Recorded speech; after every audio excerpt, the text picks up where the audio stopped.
You got the devil in your eyes. You went and took me by surprise. Say what you wanna say, I won't go back. If you wanna hit the road, then let's go then.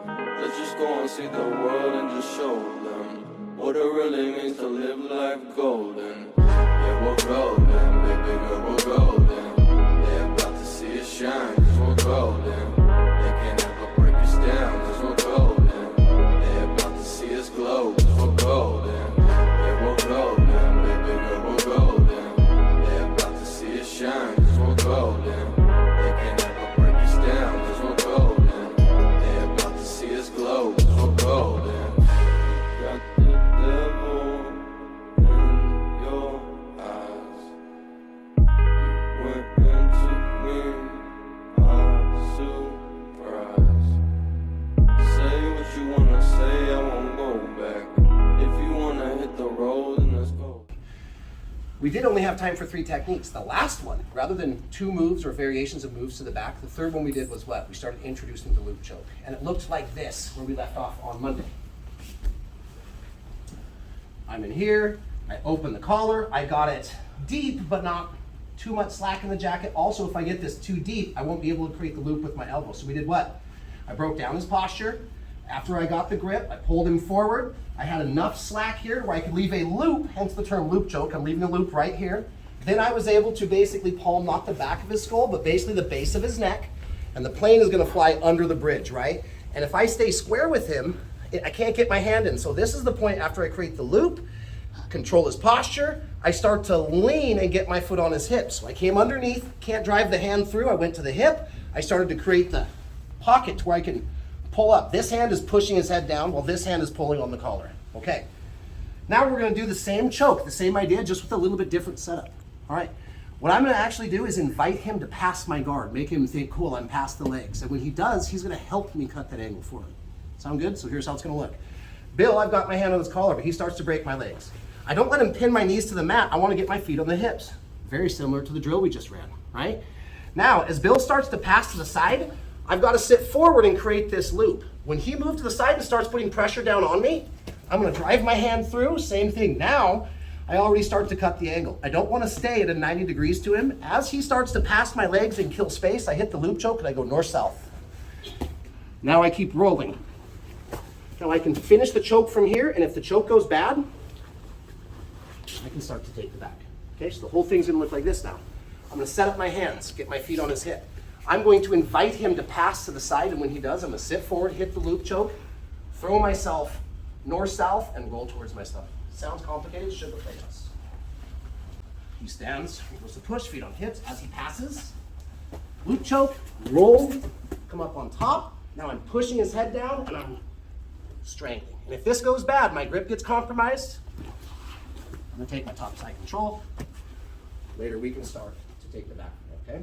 So very last time, loop choke. We're gonna invite them to pass. I'm gonna grab the collar. I've even seen people do this. From here, this guy doesn't wanna pass, we go back. And some people will actually go like this. They'll go like, bro, pass me. And then as he comes down, I'm hitting my loop choke finish. Okay, play with this. The one thing I will request is you guys hit this at a medium slow speed. Don't choke too hard on people's necks. I pretty much want to tap on the roll, on the gator roll. There's a lot of people who just sense this thing up. So we'll play with it, right? A lot of us are like white and blue belts. We've seen these techniques. You will see them again. But for right now, play with it. If you have questions, I'll be right. 1, 2, 3. So we could spend the whole day on that. We could spend the whole week on that. What I want to do now is give us one more thing that technically it's in our white to blue belt criteria. So if the blue belts, if you guys haven't seen it from me before, you're seeing it now. And white belts, this is something we're going to have to know to meet those criteria to get to the blue belt, right? Omoplata. Omoplata. Anybody ever heard of omoplata before? All right, cool. So a few of us, right? Omoplata, the way I like to say it, it means shoulder hold or shoulder lock, but the actual translation, if you look it up on Google, don't call me a liar, means scapula, okay? It's a scapula. It's a shoulder attack, okay? So it's a lot similar to when we attack the Americana, when we put their arm back and we bring their arm like this and it attacks the rotator cuff. This is very similar. However, excuse me, Kimura. I say Americana. I've been doing that more lately, taking some lessons. So whether I'm with the Kimura and I'm coming here, watch how his arm is gonna bend. I'm gonna come back and I'm gonna attack the arm this way, right? I'm attacking the shoulder the elbow, I'm bringing his arm back this way, but I'm using my arms to do it. Omoplata is a lot the same things, but I'm going to use my hips and my legs to do it, okay? So we're going to go with standard omoplata first, and then for our last part of technique, we'll go to the triangle and then to the omoplata when they defend the triangle. So the first omoplata is going to be a lot like I'm attacking Kimura. I'm trying to get them to put their hands on the ground and their posture down, right? That's the theme of this week. With this, what I'm going to do is I'm still going to grab the wrist just like I'm coming up for my standard Kimura attacks. Once I grab the wrists, what I like to do is not leave my shoulder blades attached to the ground to sit up. But now instead of coming over here, I'm going to sit up to kill the space, shoulder to my sternum, and I'm going to frame the head. If the head stays here, my leg can still come around, but there's less space. So me, not being an ultra flexible person and getting older, even if you are a flexible person, we're going to frame the head away to create more space. So instead of going Kimura attack now, I'm going to bring my arm or forearm in. I'm going to start to push his head away.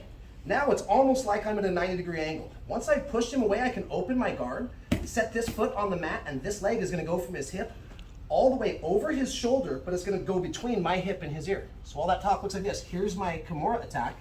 I'm going to frame the head, lean away, come on to my shoulder blades, and then forward, and this foot is going to step all the way over, and I'm going to get this foot to the mat. If I leave it up here, he can pummel his head, so I want to stuff my foot to the mat. Now my other leg has a little bit of body weight on it. This is okay, we'll fix this in a second. The most important thing, see his wrist? I have stuffed it into my hip pocket. Now that I have gotten control of the arm, push the head, cut the angle, stepped my foot down, when I let go of this wrist, I'm racing my hand to the other side of his belt and to sit up. Now I can post, I can get the leg that's trapped, and I will show this from a different angle in a second. I can get the leg that's trapped and I can bring it out. Some people will triangle their legs here, you don't have to. I can stay with my legs like an S, but the most important thing is to cover the top and to hug his hip tight. Now I can use this hand to start to scoop my hips away, and I'm not just sitting up, I'm actually going to cover the back of Bill while I'm hugging over his hips. One of his main defenses is going to be to roll, so I need to take that away from him as soon as possible. Go ahead. If I don't cover, Bill can roll. Now I've got to start again. So when I do get there, I'll show it from different angles this time. When I do get there, cover the hips, sit on it, take away his roll. Then we'll talk about the finish. Hands to the floor, sit up, lean and push, foot to the mat, coming over and getting my foot here. Still holding onto the wrist. Now I can build a base, hug, scoop my hips out, and I'm not sitting up. I'm driving my knees here as I'm covering. Go ahead and try and roll now, Bill. Ain't gonna roll. Okay, last thing. See how he's still on his knees? This is pretty common. If I try and finish, he's going to have some space. So since I'm hooking here, I'm going to basically don't do front butt scoots and back butt scoots. I'm going to do a side butt scoot. Pull, pull. If I got to pull him 10 times to get him down, so be it. It's important I don't lean back or his hand will come out. I need to keep this in my hip pocket, and the reason that the method I keep it there is by pinching it with forward motion. Go ahead and take your hand up, Bill. If I lean back, he can escape the hand. So once I shove this thing in my hip pocket, I'm staying forward. That arm is trapped with my legs. Now, the way I like to finish this, there's lots of different finishes, okay? I have a lot of different ones. The easiest way is everybody here knows how to do a push-up. Put one hand on his armpit, one hand over his head. You can do it here, but I'm gonna put my hand over his head, and very slowly, it's like I'm gonna move my body into a position to do a push-up. I don't even have to get hips down. This motion is the same as the Kimura, only my hips are doing it rather than my arms. So the whole thing's gonna look like this. I got mini shoulders, so they don't bend too much. Break his posture, cut the angle, get the foot to the mat, sit up and hug the hip. If he's still there, we got a sideways butt scoot, and then do a push-up finish.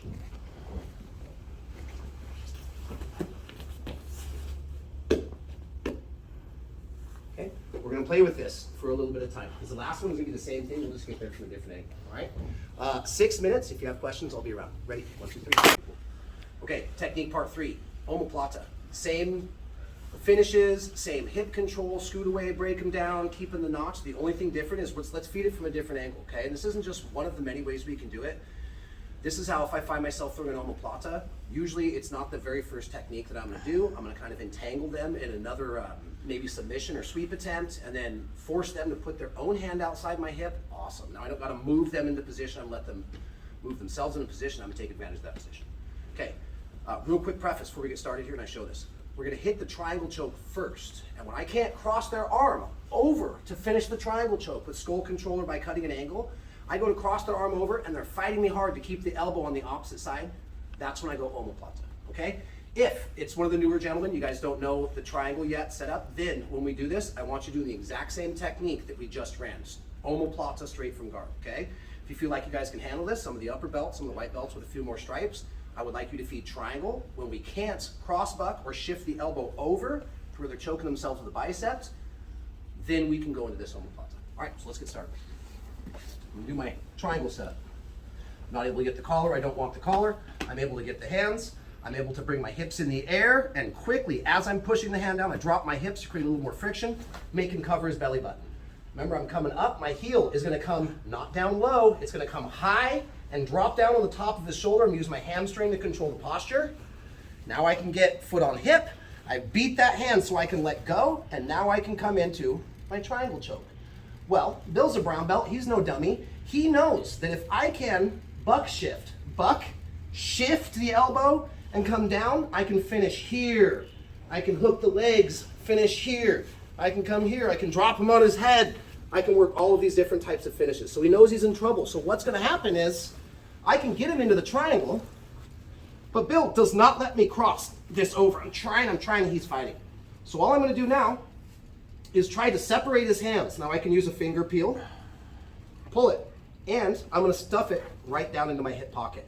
Now look, it's gonna be even easier to frame the head, get myself at a 90-degree angle, get the foot to the mat, sit up and cover him as quickly as possible. If he still has a base, what do? Scoot away, not back in a circle. I'm not moving back towards his hips, I'm scooting directly away. And every time I give space, I take it.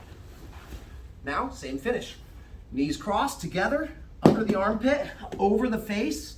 And if for some reason the guy is bigger than you, you can't come over their face, you can post by their head, just don't post out here. Another way I've heard this talked about is, rather than a push-up finish, is lean your mouth towards their ear like you're gonna tell them a secret. And now I can start to lift my hips up for the finish. So we're gonna go triangle, feed their arm outside my hip pocket, go omoplata. Here it is again. Can't get the arm over, I'm gonna break the grip, stuff it in my pocket, 90 degrees, and already start looking for the belt, okay? Last time, triangle to omoplata when we cannot get the elbow in front of the neck.